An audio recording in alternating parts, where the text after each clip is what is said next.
You have power over your mind, not outside events. Realize this and you will find strength. The core of human suffering lies in our reaction to what happens, not in the events themselves. Marcus reminds us that the external world is unpredictable and often beyond control. But what remains eternally in our command is how we think, feel, and choose to respond. When we recognize this, we stop being victims of circumstance and become masters of our emotions. Whether it's loss, betrayal, or adversity, we find clarity and strength not by resisting fate, but by mastering our minds. True power lies within, where calm, courage, and resilience can be cultivated no matter what surrounds us. Waste no more time arguing what a good man should be. Be one. Instead of debating morality, ethics, or ideals endlessly, Marcus challenges us to live them. Virtue is not a theory, it's a practice. We often get trapped in the illusion of action through discussion planning or judgment of others. But character is shown in deeds, honesty in small moments, courage and fear, kindness when it's inconvenient. Every second spent merely thinking about goodness is a second not used becoming it. If you aspire to be noble, compassionate, wise, don't wait. Embody those traits now in this hour in your next action. Philosophy must breathe through your life, not just your lips. The impediment to action advances action. What stands in the way becomes the way. Life places obstacles before us, often when we least expect or deserve them. But Marcus offers a radical mindset shift. What blocks our path doesn't halt us, it guides us. The hardship is not the enemy, but the material from which progress is shaped. Failure teaches resilience, heartbreak deepens understanding, and setbacks sharpen will. Like a river adjusting around a boulder, we grow stronger by adapting, not resisting. Don't curse your problems. Use them. Every challenge is secretly your teacher refining you. The obstacle is not a wall, it is a door waiting to be opened by a deeper you. If it is not right, do not do it. If it is not true, do not say it. In a world filled with noise, manipulation, and temptation, Marcus calls for a return to moral simplicity. Before speaking or acting, ask, is this rooted in truth, in justice? This principle offers clarity in confusion, integrity amid pressure. Say what you mean what you say. Do what honors your soul, not your ego, even when no one's watching. Especially then, living this way builds self-respect, inner peace, and trust from others. The world doesn't need more cleverness, it needs more conscience. When unsure of what to do, this quote becomes your compass: choose truth, choose right. The rest will follow. Death smiles at us all we can do is smile back. Mortality is the great equalizer. It humbles kings, paupers, and philosophers alike. Marcus does not mention death to frighten, but to awaken. Life is fleeting. Moments are precious. We can't control how or when we die, but we can choose how we live. Embracing death reminds us not to waste time on pettiness, grudges, or fear. If death is inevitable, why not live bravely? Why not love more fiercely, create more boldly, forgive more freely? Smile back, not in defiance, but in understanding. This smile says, I have lived with purpose, loved deeply, and faced life fully. That is true courage. It is not death that a man should fear, but never beginning to live. To merely exist is not to live. Life is not measured in years, but in presence, purpose, and passion. Marcus urges us to fear not the end, but a life unlived, a life wasted in hesitation, comfort, or trivial pursuits. Each day you delay your dreams, numb your emotions, or silence your truth, you die a little. Real living begins when you act on what matters. Building meaningful connections, embracing challenges, seeking growth. Don't wait for perfect timing. It doesn't exist. Begin now. Take risks. Make art. Speak love. Be real. Because the tragedy is not death, it's never having lived. He who lives in harmony with himself lives in harmony with the universe. Peace is not found outside, but within. When your thoughts, words, and actions align with your deepest values, you begin to feel an invisible thread connecting you to all things. Marcus teaches that internal alignment creates external harmony. If you chase validation, you'll remain restless. But if you root yourself in self-understanding and integrity, even chaos feels manageable. You stop fighting life and start flowing with it. Harmony within breeds kindness, clarity, and compassion without. You become less reactive, more responsive. Life stops being a battle and becomes a dance. Begin within, and the whole universe starts to mirror your calm. Dwell on the beauty of light. Watch the stars and see yourself running with them. In the rush of daily survival, we forget the poetry of existence. Marcus invites us to pause and reconnect with wonder. Look up at the night sky. Realize you are part of something vast, ancient, and magnificent. Life is not just bills, deadlines, or struggles. It's also laughter, starlight, wind on skin. Beauty softens the hard edges of life and reminds us why we endure. Even in suffering, find awe. Gratitude isn't ignoring pain, it's remembering joy still exists. To run with the stars is to live with imagination and courage. Let beauty lift your spirit when the world pulls it down. Reject your sense of injury and the injury itself disappears. We often suffer more from our interpretations than from the actual events. Someone insults you, you feel hurt.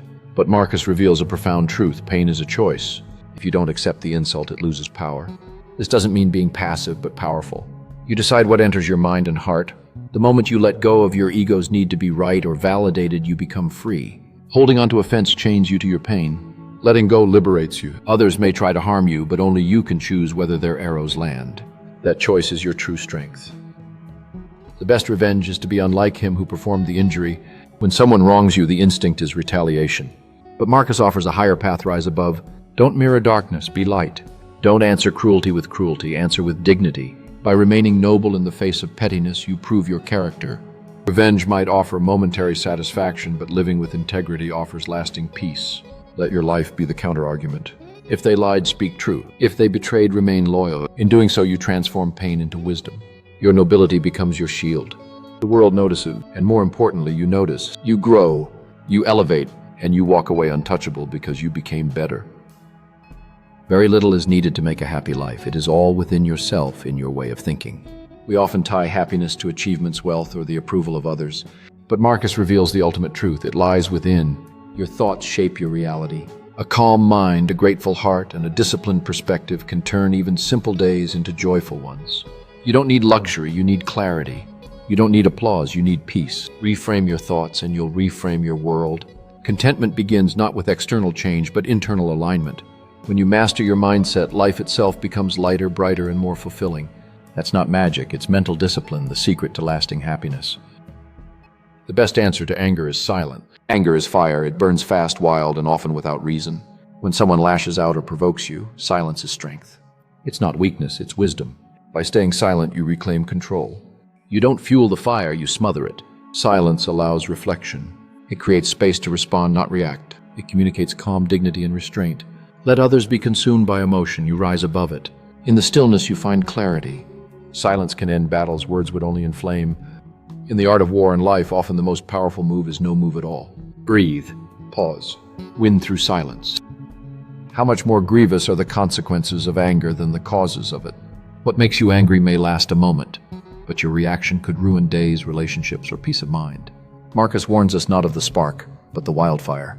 A harsh word, a mistake, an insult, they're fleeting. But rage, resentment, revenge, those can poison your soul. The initial offense is rarely worth the suffering we choose to carry afterward. Control your temper and you control your fate.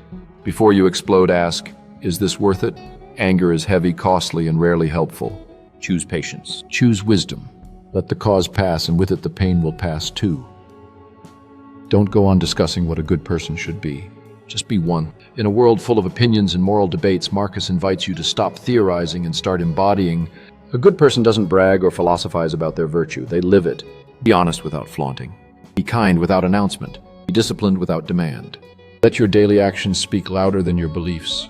The world doesn't need more critics of character. It needs examples. Every moment offers a chance to choose integrity. Don't wait for applause or perfection. Be good now in small, consistent, courageous ways. The most powerful statement you can make is not with words, but with unwavering action. Your days are numbered. Use them to open the windows of your soul to the sun. Life is short, fleeting, and unpredictable. Marcus doesn't say this to scare us, but to urge us to live fully. Don't wait for someday. The sun is shining now. Let joy in. Take risks. Laugh deeply. Forgive faster. Love louder. Each morning is a gift. Don't sleep through it emotionally. Let your soul breathe through art, nature, purpose, and presence. Time won't pause. Make beauty a habit. Make wonder a daily ritual. Let no day pass unlived. Your legacy won't be measured in possessions, but in the light you let shine through your life. Open that window now. Let the sun in. To love only what happens, what was destined. No greater harmony. This is the essence of Stoicism, amor fati. Love your fate. Not just accept it, love it. Even the setbacks, even the pain. Marcus believed peace comes not from resistance, but alignment. If you trust that everything happens for a purpose, even suffering becomes meaningful. Instead of asking, why me, ask, what can I learn? The storm may hurt, but it also reshapes you. Your destiny is unfolding exactly as it should. Embrace it, not passively, but powerfully. The more you resist, the more you suffer. But when you welcome life as it is, you begin to live with unshakable harmony. The soul becomes dyed with the color of its thoughts, what you think you become. If your thoughts are dark, bitter, jealous, your soul will mirror them. If your thoughts are noble, kind, and disciplined, your soul shines. Every thought you entertain paints a stroke on the canvas of your character. Guard your mind like a sacred space. Feed it with truth, wisdom, and compassion. This isn't just metaphor, it's mental alchemy. You shape your emotional world by the thoughts you allow to linger. If you want to become strong, joyful, and resilient, you must first think like someone who is. Thoughts are seeds. What you plant, you will harvest. A man's worth is no greater than the worth of his ambitions. What you aim for defines who you are. If your goals are shallow, fame, wealth, status, you may achieve them and still feel empty. But if your ambitions are noble, to grow, serve, love, create, then your life gains depth and honor. Marcus challenges us to look beyond ego. Are you building a life that uplifts others, improves the world, elevates your spirit, or are you chasing things that fade? Don't just ask what you want, ask why you want it. True ambition isn't about being seen, it's about becoming. Your dreams sculpt your destiny. Choose those that make you worthy of the life you seek. Receive without pride, let go without attachment. Everything you have, wealth, status, even relationships, is temporary. Marcus reminds us to enjoy life's blessings with humility and release them without clinging. Take nothing for granted and expect nothing to last forever. When you receive something good, be grateful but not arrogant. When you lose something, grieve but don't crumble. This balance frees you from both entitlement and despair. You float through life not burdened by what you own nor broken by what you lose. Let your joy come from within, not from possessions. That's freedom, not detachment from love, but detachment from clinging. The less you grip, the lighter you live. Look well into thyself. There is a source of strength which will always spring up if thou wilt always look. When you feel lost, weak, or broken, look inward. Marcus believed every human has an inner wellspring of power, wisdom, and courage. But you must be still enough to hear it. The world may fail you, people may leave, fortunes may fade, but your soul remains. And within it lies the strength to start again. Don't seek strength from others. Seek it from yourself. Meditation, journaling, silence. These are doors to your inner fortress. The more you know yourself, the more unshakable you become. Life will test you, but when your roots are deep, no storm can uproot you.